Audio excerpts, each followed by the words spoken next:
$10 billion. 3 years. The biggest building in Macau. The greatest casino in the world.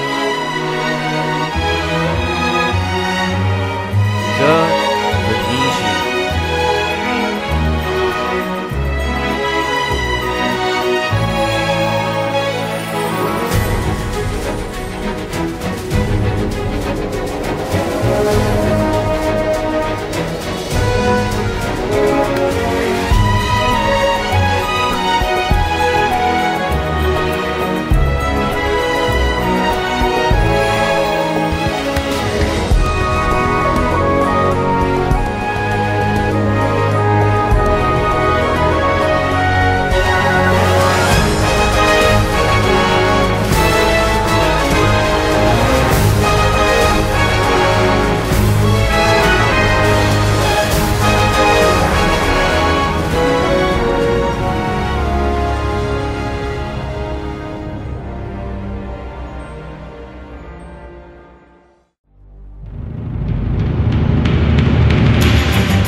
The construction site of the Venetian isn't on one of the islands of Macau.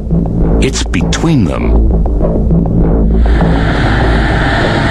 In the megabucks world of integrated resorts, the solution to a problem like this is simple. If you can't find any land, you make it.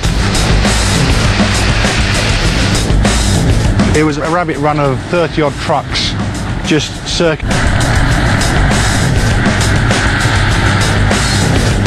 The Venetian Macau. It was wetland. Basically, it was just wetland marsh. To create land where there isn't any, reclamation teams fill the gap between the main islands of Macau with new earth. Creating one island where there used to be two. But the process isn't as simple as merely dumping new earth. A complex system of layering has to not only fill the area to be reclaimed, but be stable and dry enough to build on as well. The first stage sees 3 million cubic meters of coarse sand transported by barge from mainland China, mixed with water to form a semi-liquid slurry, then pumped 3 kilometers to the reclamation site.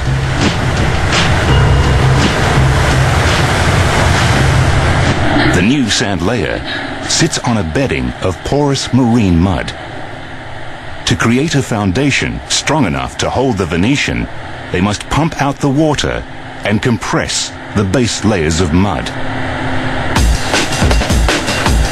They insert special drains vertically into the new earth.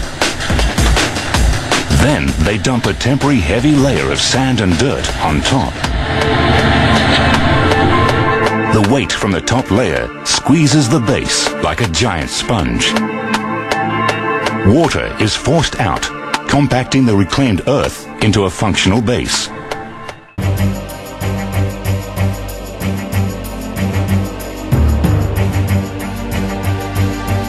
To meet the strict deadline for opening day, it is essential that construction crews set a pace for the tower that is faster than anything attempted on this scale before.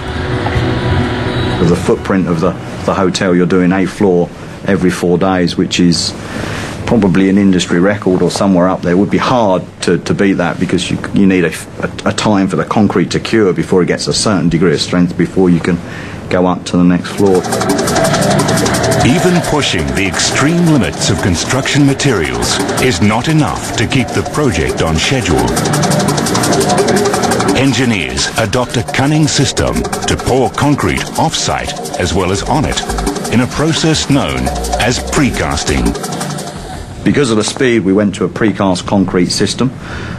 So we were bringing in very large sections of precast beams and installing those on site. Precasting is the most efficient way to build large structures like the Venetian.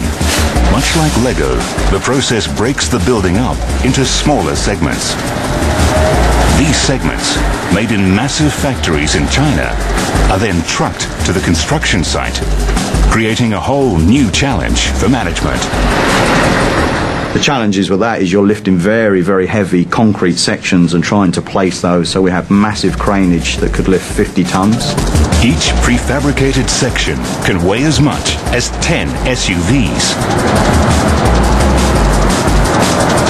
6 custom-made 80-meter tower cranes from Denmark access nearly every inch of the Venetian's massive footprint.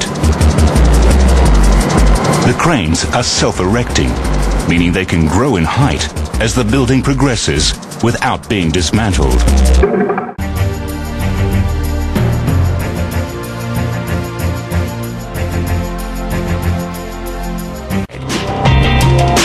One of the most challenging elements of the Venetian's interior is the construction of 3 fully functioning canals, each 150 meters long, directly above the largest casino floor in the world. Construction engineer Keith Buckley is overseeing the entire Venetian site. And when it comes to building the canals, there can be no margin for error. They sit above the casino, so the biggest concern is that they don't leak and they don't drip onto the gaming table below. Casinos are all designed to make it as easy as possible for clients to access the main gaming floor. At the Venetian, this means the casino is on the ground floor, and the 3 canals have to be built above it. To avoid a disaster in case of an accident or leak in the canals, designers develop a foolproof system of safeguards. Like oil tankers, each canal is made with a double skin. If there's a leak in any canal wall, the water drains into drip trays that are diverted into the main drainage system and not on the customers below.